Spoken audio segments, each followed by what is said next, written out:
নবী সুলাইমানের রাজদরবারে এক যুবক বসে আছে। এই যুবক বসে থাকার পরে সুলাইমান আলাইহিস সালাম লক্ষ্য করলেন আজরাইল আলাইহিস সালাতু ওয়াস সালাম রাজদরবারে প্রবেশ করেছে। কিন্তু আজরাইল আলাইহিস সালাম এই যুবকের চেহারার দিকে তীক্ষ্ণ নজরে তাকিয়ে আছেন। ইমাম আহমদ ইবনে হাম্বল রাহিমাহুল্লাহ কিতাবুজ জুহুদের মধ্যে ঘটনাখানা লিখতেছেন, সুলাইমান আলাইহিস সালাম দেখেন জিবরাইল আজরাইল আলাইহিস সালাম ওই যুবকের দিকে তীক্ষ্ণ নজরে তাকিয়ে আছে। যুবকের দিকে তীক্ষ্ণ নজরে তাকিয়ে থাকার পরে আজরাইল আলাইহিস সালাম চলে গেলেন। চলে যাওয়ার পরে ওই যুবকটা ডাক দিল, হুজুর আপনি মেহেরবানি করে আমাকে তাড়াতাড়ি আপনার এই ফিলিস্তিন থেকে আমাকে হিন্দুস্তানে পাঠিয়ে দেন। আগে হিন্দুস্তানের নাম ছিল হিন্দ। হিন্দু কিন্তু কোনো ধর্ম না, শুনে যান, হিন্দু কোনো ধর্মের নাম না। হিন্দ হলো একটা জনপদের নাম। এই অঞ্চলকে আগে হিন্দ বলা হতো। বাংলাদেশ, পাকিস্তান, ভারত, নেপাল, মায়ানমার, শ্রীলঙ্কা, এই অঞ্চলটাকে আগে হিন্দ বলা হতো, হিন্দ। তো যুবক ডাক দিয়ে বলতেছে, হুজুর আমাকে হিন্দে পাঠিয়ে দেন এই মুহূর্তে। বলে, যুবক রে তুমি হিন্দে যা কি করবা? বলতেছে, হুজুর না আমার ভাল লাগতেছে না, আমি চলে যাব, এইখানে আমার ভয় ভয় লাগে, আপনি দ্রুত গতিতে আমাকে হিন্দে পাঠিয়ে দেন। নবী সুলাইমান আলাইহিস সালাম বাতাসকে ডাক দিয়ে বলেন, বাতাস এই যুবকটাকে তুমি তাড়াতাড়ি হিন্দে পাঠিয়ে দাও। বাতাস যুবকটাকে নিয়ে উড়াল দিয়ে হিন্দুস্তানে যুবককে পাঠিয়ে দিলেন। হিন্দুস্তানে যুবককে পাঠিয়ে দেওয়ার পরে নবী সুলাইমান আলাইহিস সালামের রাজ দরবারে আবার আজরাইল আলাইহিস সালাম ফিরে ফিরে ঘুরে ঘুরে গেলেন। যাওয়ার পরে জিজ্ঞেস করলেন, হে ভাই আজরাইল, আপনি যুবকের দিকে তীক্ষ্ণ নজরে কেন তাকিয়েছিলেন? কোন কারণে এই যুবকের দিকে আপনি তাকানো ছিলেন? যুবক ডাক দিয়ে সুলাইমান নবী ডাক দিয়ে বললেন, হে আজরাইল, যুবকের দিকে তীক্ষ্ণ নজরে তাকানো ছিলেন কারণ কি? আজরাইল আলাইহিস সালাম বলেন, ও নবী সুলাইমান, আমার ডায়েরিতে খাতার ভিতরে তার মৃত্যুটা কিছু সময় পরে লেখা আছে হিন্দুস্তানে, কিন্তু সে বসে আছে ফিলিস্তিনে। সে বসে আছে ফিলিস্তিনে, কিন্তু লেখা আছে হিন্দুস্তানে। ফিলিস্তিন আজকের জমিন না, ফিলিস্তিন আজকের জমিন না। ফিলিস্তিনের বয়স হাজার হাজার হাজার হাজার বছর। বাংলাদেশের থেকে বহু বছর বয়স ফিলিস্তিনের, হাজার হাজার হাজার হাজার বছর ফিলিস্তিনের বয়স। তখন থেকে হাজার হাজার বছর ফিলিস্তিন। একসাথে বলবেন না মারহাবা? আজকে ফিলিস্তিন নাম বাদ দিয়ে লাগাইছে ইসরায়েল। এই রাষ্ট্র পৃথিবীর কোথাও ছিল না কোনোদিন। এটা ক্ষমতার জোরে তৈরি করা হয়েছে, অস্ত্রের জোরে এই রাষ্ট্র তৈরি করা হয়েছে। ফিলিস্তিন রাষ্ট্র হলো অরিজিনাল দেশ। নবী সুলাইমানের রাজধানী ফিলিস্তিন। পৃথিবীর বড় বড় রাজা বাদশাদের রাজধানী ছিল ফিলিস্তিন। হাজার হাজার বছর ধরে, প্রায় ৬,০০০ বছর ধরে চলমান এ শহর। একসাথে জোরে বলবেন আল্লাহু আকবার। সুলাইমান আলাইহিস সালামের আগে বহু বাদশা এই জমিন শাসন করেছে। সুলাইমান আলাইহিস সালামের পরে বহু রাজা বাদশা এই জমিন শাসন করেছে। ফিলিস্তিন বহু আগে হযরতে সাইয়েদুনা ইব্রাহিম আলাইহিস সালামের জমানা থেকে ফিলিস্তিন, সেই জমানা থেকে ফিলিস্তিন। সাইয়েদুনা ইব্রাহিম আলাইহিস সালামের ছেলের নাম হযরত ইসহাক, হযরত ইসহাক আলাইহিস সালামের ছেলের নাম হযরত আইয়ুব, হযরত ইয়াকুব আলাইহিস সালামের তিনি বাইতুল আকসা মসজিদ নির্মাণ করেছিলেন। আর হযরত ইব্রাহিম খলিলুল্লাহর ছেলে ইসমাইল আলাইহিস সালামকে দিয়া হযরত ইব্রাহিম নিজে হাতে কাবা শরীফ নির্মাণ করেছিলেন। আর হযরত ইব্রাহিমের নাতি হযরতে ইয়াকুব আলাইহিস সালাম তিনি বাইতুল আকসা মসজিদ নিজে নির্মাণ করেছিলেন। বাইতুল আকসা নির্মাণ করলেন হযরত ইব্রাহিম আলাইহিস সালামের নাতি, আর বাইতুল্লাহ নির্মাণ করলেন ইব্রাহিম এবং ইসমাইল আলাইহিমুস সালাম।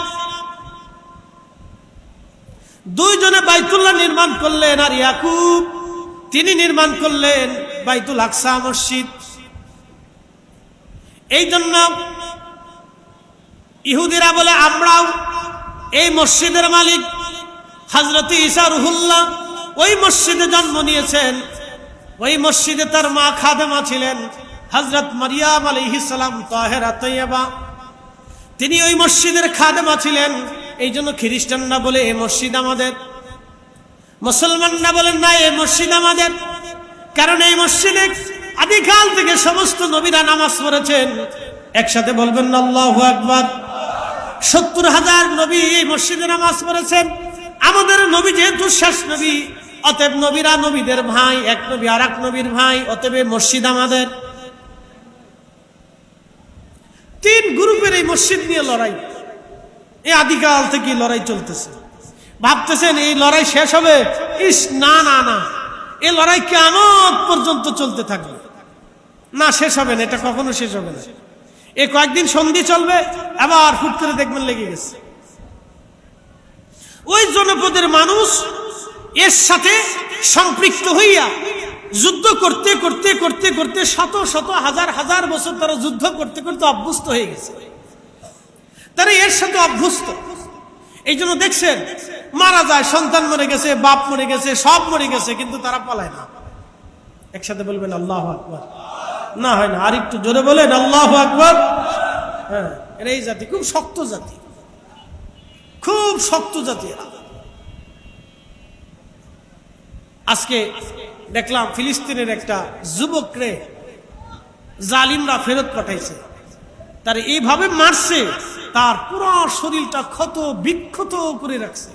আহা, আপনি যদি দেখেন গাঁর শিহরে উঠবে। এইভাবে তাকে নির্মম কষ্ট দিয়ে হত্যা করছে, যে পুরো শরীরটা তার ক্ষত বিক্ষত করে রাখছে। এইভাবে তারা মারছে। কত বড় জালিম, এইভাবে তারা তাকে হত্যা করছে। শোনেন, একটা কথা বলি আপনাদেরকে, আমরা সবাই ওয়া ইন্না ইলাইহি রাজিউন, আল্লাহর কাছে ফিরে চলে যাব। সুলাইমান আলাইহিস সালামকে আজরাইল আলাইহিস সালাম বলতেছে, হুজুর আমার ডায়েরিতে লেখা দেখলাম এই যুবক মারা যাবে হিন্দে, কিন্তু বসে আছে ফিলিস্তিনে। আমি আশ্চর্য হলাম, এটা কি করে সম্ভব? কিন্তু আমি জানতাম না আপনি তাকে বাতাসের মাধ্যমে হিন্দে পাঠাবেন। কিছু মুহূর্তের পরেই তার মৃত্যু হবে হিন্দে, তার মৃত্যু হিন্দুস্তানে হবে। সেই জন্য সে বারবার উদ্গরিত হচ্ছে, হুজুর আমাকে হিন্দে পাঠান, আমাকে হিন্দে পাঠান।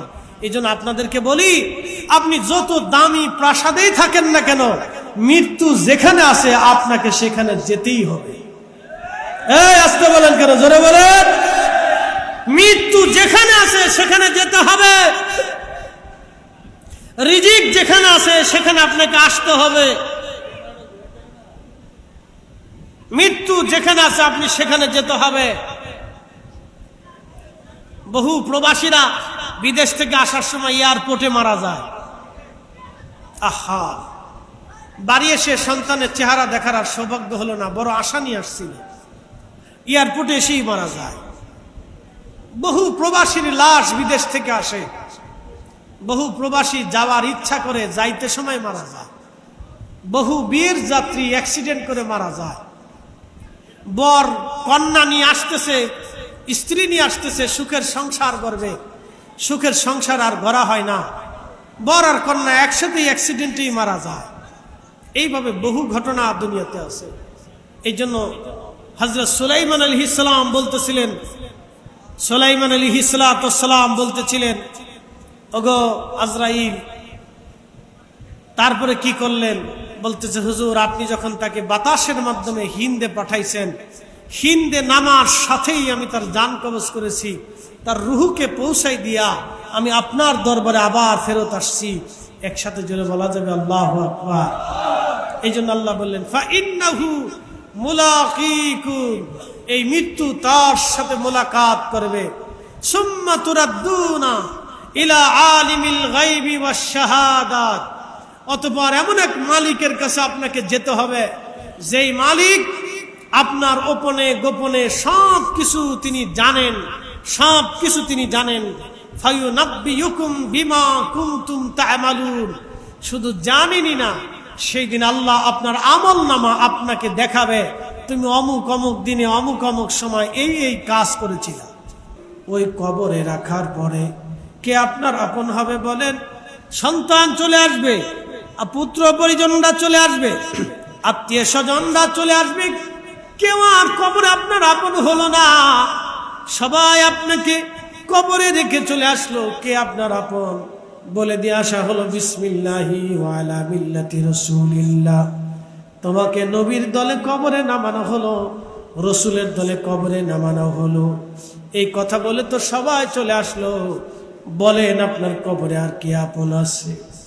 জিন্দেগি তোর যাইরে ফাঁকি দিয়া রে সোনার আদম, জিন্দেগি তোর যায় ফাঁকি দিয়া। ও আদমরি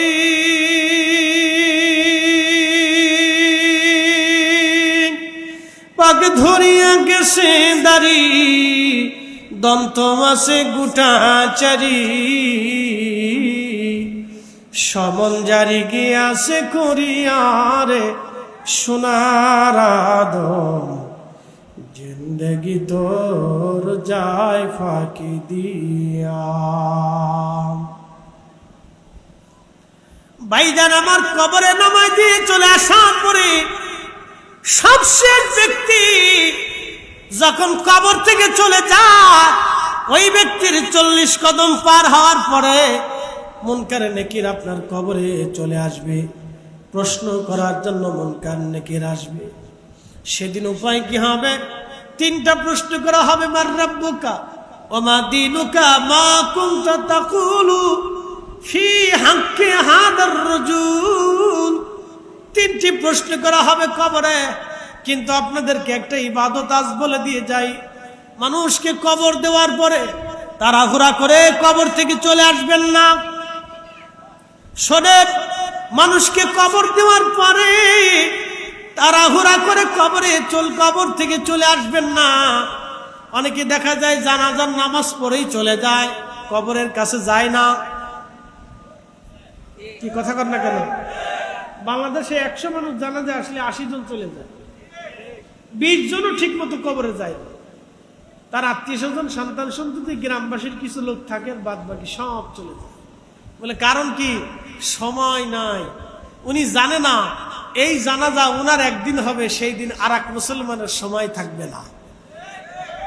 কথা বলে সময় নাই, অনেক ব্যস্ত, অনেক ব্যস্ত। আপনার বন্ধু আপনাকে কবর দিয়ে তারপরে আপনার ওই চার দোকানে বসে বসে চা খাবে আর বিড়ি খাবে আর খাবে। আহা দোস্ত খুব ভালো ছিল, আজকে দোস্ত কবরে চলে গেল রে।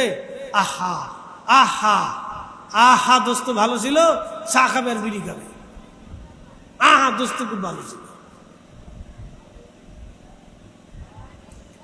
আল্লাহর হাবিব ডাক দিলেন, সাহাবীরা কবরের পাশে দাঁড়াও, দাঁড়াইয়া কবরে তালকিন দাও, কবরে তালকিন দাও। একসাথে বলবেন আল্লাহু আকবার। কোরআন শরীফ পড়বেন। কি পড়বেন? জোরে হয় না, আরো জোরে বলেন, ভালো করে শুনে যান। কি পড়বেন? কোনো বেদাত নাই। যে বেদাত বলবে ওর বলবেন তুই বাদ যা, ঘুমাই যা, তোর এখানে কোনো দরকার নাই। কবরের পাশে দাঁড়াইয়া তালকিন দিবেন, কোরআন থেকে তেলাওয়াত করবেন জোরে জোরে, কালেমা শরীফ পড়বেন জোরে জোরে। কিছু সময় পরে মুনকার নাকির আসবে তাকে প্রশ্ন করার জন্য। মিশকাতুল মাসাবির ভিতরে নবীজি হাদিসে কারিমা বর্ণনা করেছেন। হযরত উসমান গনি জিন্নুরাইন বলেন, কোন এক সাহাবীর কবর দেওয়ার পরে আমরা কবর থেকে চলে আসবো। নবী বললেন, আমার সাহাবীরা তোমরা তোমার ভাইয়ের জন্য ইস্তাগফিরু লিআখিকুম, তোমরা তোমার ভাইয়ের জন্য ইস্তিগফার করো, তার জন্য আল্লাহর কাছে ক্ষমা চাইতে থাকো। সাহাবীরা বলেন, ইয়া রাসূলুল্লাহ কেন? বলে কিছু সময় পরে তোমরা চলে যাওয়ার পরে তোমার ভাইয়ের কবরে মুনকার নাকির আসবে, প্রশ্নের জবাব যাতে সহজ হয় সেই জন্য তোমরা তোমার ভাইয়ের কবরের পাশে দাঁড়ায় ইস্তিগফার করো, তার জন্য দোয়া করতে থাকো। একবার জোরে বলা যাবে কি মারহাবা। এই জন্য কবরের পাশে দাঁড়ায় কোরআন পড়বেন। আল্লাহর নবী বলেন, কত সময় পড়বে? একটা উট জবাই দেওয়ার পরে, জবাই দিয়া চামড়া ছিলাইয়া গোশত বানাইয়া হাড্ডি বানাইয়া বন্টন করিয়া সমস্ত মানুষের মাঝে বন্টন করে দিতে যত সময় লাগে, তোমরা এত সময় কবরের পাশে দাঁড়াও। একসাথে বলবেন আল্লাহু আকবার। উট জবাই দিয়া, সামনা ছেলাইয়া, গোশত বানাইয়া বন্টন করতে যত সময় লাগে, এত সময় তোমরা তোমার ভাইয়ের কবরের পাশে দাঁড়ায় দোয়া করো, দোয়া করো। কেননা কিছু সময় পরে মুনকার নেকির আসবে, তোমার ভাইয়ের প্রশ্নের জবাব যাতে সহজ হয় সেই জন্য তার জন্য দোয়া করে যাও, কারণ কিছু সময় পরে মুনকার নেকির আসবে। কবর থেকে তাড়াতাড়ি চলে আসবেন না নিকটবাসী, কবর থেকে তাড়াতাড়ি আসবেন না, কবরের পাশে দাঁড়াবেন, দাঁড়াইয়া দোয়া করবেন, দাঁড়াইয়া দোয়া করবেন, দীর্ঘ সময় দাঁড়াবেন, দাঁড়াইয়া দোয়া করবেন। কবর থেকে তাড়াতাড়ি আসবেন না, দোয়া করবেন, ক্ষমা চাবেন। প্রশ্ন রাখতে পারেন, ফরিদি হুজুর সে সারা জীবন নামাজ কালাম ভালো মতো করে না, আমরা দোয়া করে কি করব? আরে ভাইজান, আল্লাহ তো নিজে বলছে, قل يا عبادي الذين أسرفوا على أنفسهم لا تقنطوا من رحمة الله।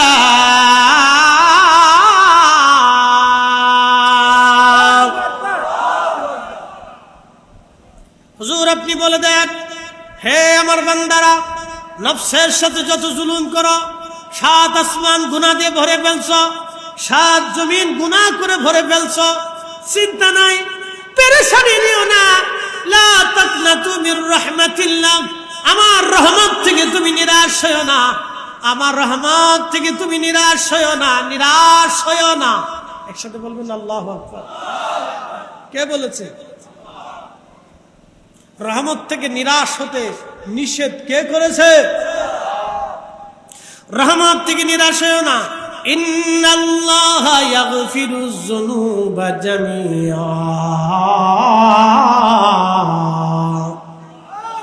শ্রেষ্ঠ নবী দিলাম রে তরিয়ে নিতে রোজ হাসরে, শ্রেষ্ঠ নবী দিলাম রে তরিয়ে নিতে রোজ হাসরে, পথ না ভুলি তাই তো দিলে পাক কোরআনের বাণী, খুদা তোমার মেহেরবানি। সুন্দর ফল, সুন্দর ফল, মিঠা নদীর পানি, খুদা তোমার মেহেরবানি, খুদা তোমার মেহেরবানি। আল্লাহ নিষেধ করেছেন আমার রহমত থেকে নিরাশ হয়ো না। আল্লাহ ওয়াদা করেছেন, ইন্নাল্লাহা ইয়াগফিরু, নিশ্চয় আমি রব ক্ষমা করব, করতে থাকবো। মুজারের সিগা, ক্ষমা করতেছি, আগামীতেও করব। ইন্নাল্লাহা ইয়াগফিরুয যুনুবা জামিআ, তোমার জীবনের সব গুনাহ মাফ করব। একসাথে বলেন আল্লাহু আকবার। তাহলে কবরের পাশে দাঁড়ায় দোয়া করার দরকার আছে না নাই? এই আজকে বলবেন না, জোরে বলেন আছে না নাই? বাড়িতে কোরআন খতম দিয়ে দোয়া করার দরকার আছে না নাই? বাড়িতে মিলাদ শরীফ পড়ে দোয়া করার প্রয়োজন আছে না নাই? এ মুসলমান, এ মা মুসলমান, উলামা ইকরামেনে, তলবানে ইকরামেনে, মুরব্বানে ইকরামেনে, বাড়ির ভিতরে জিকিরের মাহফিল করিয়া দোয়া করার দরকার আছে না নাই? ফরজ নামাজের পরে দোয়ার দরকার আছে না নাই? আল্লাহ নিজে শিখাইলেন, রব্বির হামহুমা কামা রব্বায়ানি সগীরা। ওগো মা, তুমি এ ধরনের শ্রেষ্ঠ নিয়ামত, তোমারই পদতলে রয়েছে জান্নাত। গো মা, তুমি এ ধরনের শ্রেষ্ঠ নিয়ামত, তোমারই পদতলে রয়েছে জান্নাত। আরে জেনারেটরটা কানের কাছেই দিছে, একটু দূরে দিলে এই সাউন্ডেরই সমস্যাটা হয়। আমরা একসাথে বলি না আল্লাহু আকবার। কারেন্ট থাক আর না থাক, আমরা ওয়াজ থাকুক। নারে তাকবীর, নারে রিসালাত। তাহলে কি দোয়া চলবে না বন্ধ হবে? চলবে। না চাইলে খুদাও মাফ করে না। কি কথা কন না কে? হাত মনিবের দরবারে না বাড়াইলে খুদাও রাজি হয় না। খুদাকে রাজি করতে হলে ভিখারি বেশি হাত বাড়াইতে হবে। ফতোয়া সতোয়া যাই দেন, ও ছাতা কান বাগাবে না। কথা কন না কে? এই ফতোয়ায় আল্লাহ পাওয়া যায় না। আল্লাহ পাইতে হলে আদম শফিউল্লাহর মতো নরম হইতে হয়। আদম শফিউল্লাহর মতো নরম হইতে হয়। শয়তানের মতো যুক্তি তালাশ করলে আল্লাহ পাওয়া যায় না। এই কথা বলেন না কেন? ঠিক কিনা? শয়তান যুক্তি তালাশ করেছিল, আর আদম শফিউল্লাহ বলেছিল রব্বানা যালামনা আনফুসানা ওয়া ইল্লাম তাগফির লানা ওয়া তারহামনা লানাকুনান্না মিনাল খাসিরিন। আদমের দায়িত্ব ছিল ভুল স্বীকার করা। আদম আলাইহিস সালাম ভুল স্বীকার করছিলেন বিধান আল্লাহ আমরাও এখনো ভুল স্বীকার করি। যদিও নবীদের কোনো গুনাহ নাই, ভুল নাই, খাতা নাই, এগুলি আল্লাহরই হিকমত, কিন্তু তারপরেও তিনি স্বীকার করছেন রব্বানা যালামনা আনফুসানা ওয়া ইল্লাম তাগফির লানা ওয়া তারহামনা লানাকুনান্না মিনাল খাসিরিন। কখনো তোমাকে যদি ভুলি, হেদায়েতের আলো জেনে নিও কাছে তুলি, ঠাই দিও প্রিয়তম ও গো মহিয়ান। তুমি রহমান, তুমি মেহেরবান। আল্লাহুম্মা সাল্লি আলা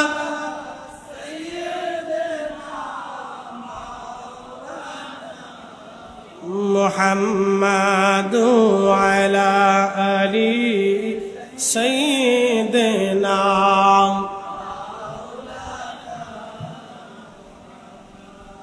বন্ধু আমার, খুব মনোযোগ দিয়ে শুনে যাবেন। ওই কবর দেশে রেখে সব মানুষগুলি আমাদেরকে রেখে চলে আসবে, কেউ আর আপন হবে না। 3 দিন পর্যন্ত সন্তানরা শোক পালন করবে। 3 দিন পরে সন্তানদের শোক আস্তে আস্তে আস্তে আস্তে করে ভুলে যাবে। আবার শুনে যান, 3 দিন পর্যন্ত সন্তানরা শোক পালন করবে। 4 মাস 10 দিন পর্যন্ত স্ত্রী ইদ্যত পালন করবে। 4 মাস 10 দিন পরে সে নতুন কোন স্বামী গ্রহণ করার চেষ্টা করবে। 4 মাস 10 দিন পর্যন্ত স্ত্রী ইদ্যত পালন করবে। 4 মাস 10 দিন পরে ওই স্ত্রী অন্য কোথাও স্বামী গ্রহণ করার চেষ্টা করবে। এটাই আমাদের জীবন। বলে হুজুর, বিধবা মহিলারা কেন স্বামী নিবে? ভালো করে মাসালা জেনে যাবেন। আমাদের বাংলাদেশে শুধু নেগেটিভ চিন্তা ভাবনা, শুধু নেগেটিভ চিন্তা ভাবনা আমাদের বাংলাদেশে। আল্লাহর নবী বললেন, আমার উম্মতেরা তোমরা বিধবাদেরকে বিবাহ করায় দাও। সন্তান যদি উপযুক্ত হয়, মা যদি বিয়ে করতে চায় তো সন্তানের দায়িত্ব মাকে বিয়ে করায় দেওয়া। বাবা যদি উপযুক্ত হয়, সন্তান যদি বুঝনে বলা হয়, বাবা যদি বিবাহের উপযুক্ত থাকে, মা যদি মারা যায় ওই ছেলের দায়িত্ব মাকে বিবাহ করায় দেওয়া। হ্যাঁ হ্যাঁ, এনগুলো হুজুরে কি মাসালা দিলেন? বেডিরে তো আমার উপর বিরাট সেতা শিখবেনি, মহিলারা খুব শিখবেনি। এটা অরিজিনাল মাসালা, অরিজিনাল সুন্নাত।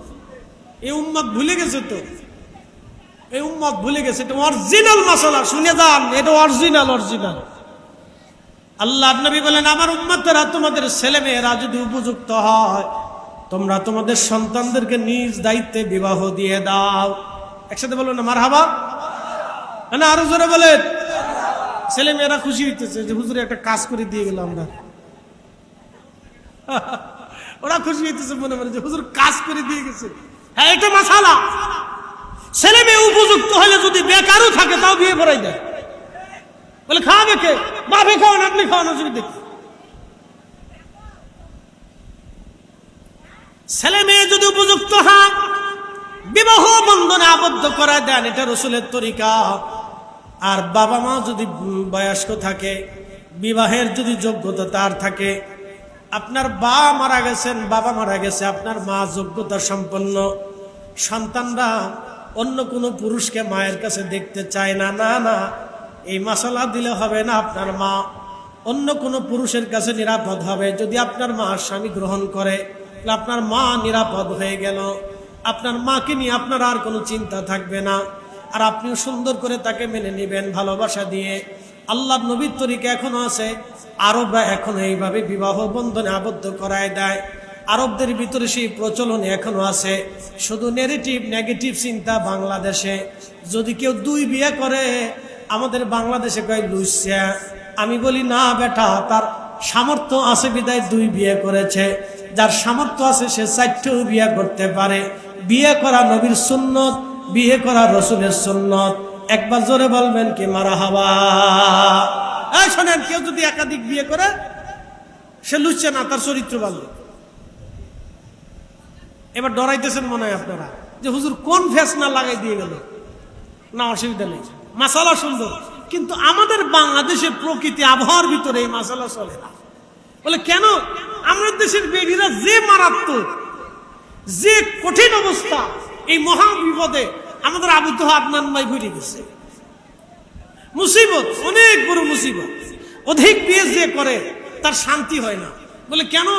নারী জাতিরা একই ঘরে ভিন্ন স্ত্রী আমাদের বাংলাদেশে মানতে চায় না, ভারতে, বাংলাদেশে, পাকিস্তানে মানতে চায় না। কিন্তু আরবে ওরা দেখে যে ওর দাদা বিয়ে করছে 3টা, ওর বাপ বিয়ে করছে 4টা। পোলা চিন্তা করে আমার আব্বা বিয়ে করছে 4টা, তো আমিও 4টা করবো। আর বৌজিরা যারা আছে তারা নিজেরা জামাইরে নিয়ে বিয়ে করে নিয়ে আসে হাসতে হাসতে। বাংলাদেশে এগুলো হবে? জীবনেও হবে না। কারণ এগুলি পারিবারিক শিক্ষা, ছোটকাল থেকে শিখে শিখে শিখে শিখে উঠে। এই যে আমাদের ধ্যান ধারণা কেন পরিবর্তন হয় না জানেন?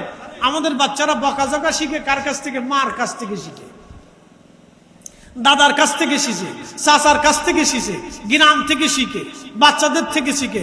বড়ই চুরি করা লাগবে, ওখান থেকে বাচ্চাদের থেকে শিখে। এর আমাদের গ্রামের পোলাপান বড়ই চুরি করে, আম চুরি করে, কাঁঠাল চুরি করে। দোস্ত বন্ধুরা একসাথে মিলে বিড়ি টানে। ছোটকাল থেকে বিড়ি না পেলে বিড়ির অবশিষ্ট যেটা থাকে, মানুষ বিড়ি খায় ফেলে দেয়, ওইটা নিয়ে ধরায় ধরে বিড়ি টানে।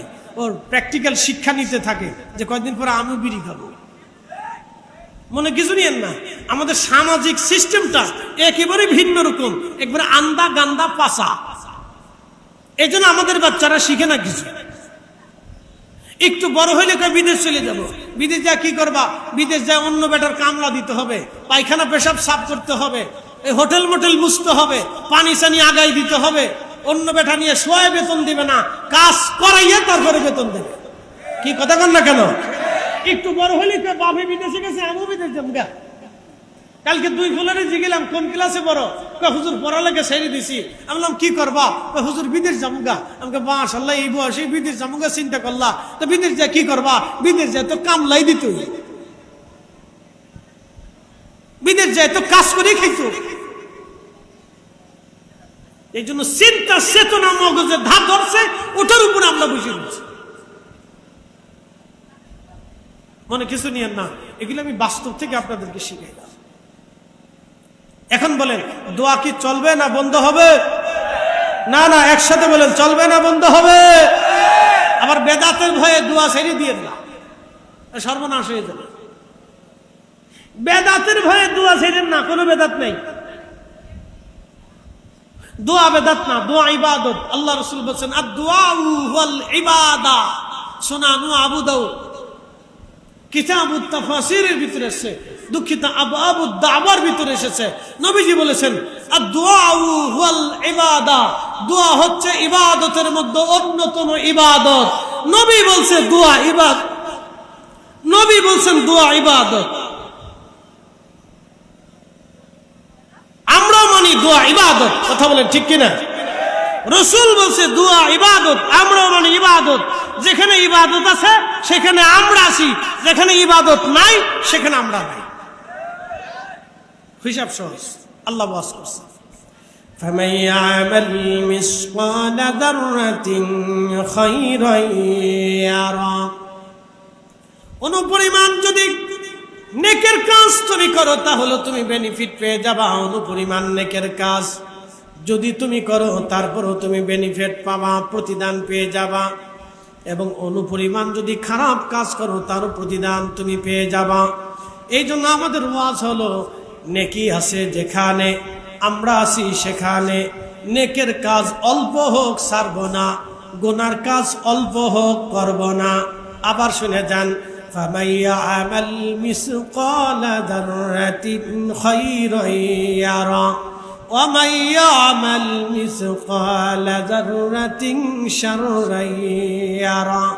এই আয়াতের মর্ম কবিতার ছন্দে বলে দিয়ে যাচ্ছি।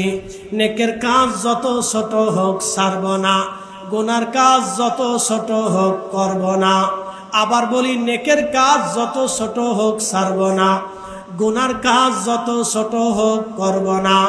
অতএব মিলাদ কিয়াম নেকের কাজ ছাড়ব না, দোয়া দুরুদ নেকের কাজ ছাড়ব না, মিলাদ মাহফিল নেকের কাজ ছাড়ব না, কোরআন খতম নেকের কাজ ছাড়ব না, নামাজের পরে দোয়া নেকের কাজ ছাড়ব না, ফাতিহা দিয়া মধ্যেখানের জন্য দোয়া করা নেকের কাজ ছাড়ব না।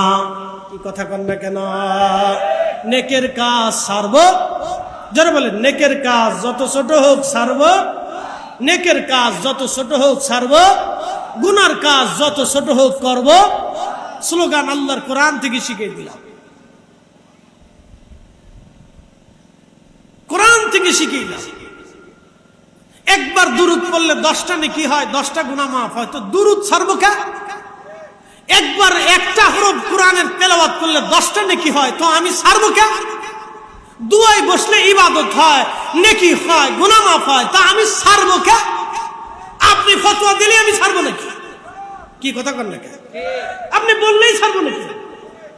আল্লাহ নিজে বলছেন নেকের কাজ অল্প হোক ছাইরো না, গুনার কাজ অল্প হোক কইরো না। তা আমরা নেকের কাজ অল্প হলেও ছাড়বো না, গুনার কাজ অল্প হলেও করবো না। আল্লাহ তৌফিক দিক জোরে বলে না। মনে রেখেন, হিসাব সহজ, বরাবর হিসাব, কোরআনের হিসাবে হিসাব খুশি দিলাম।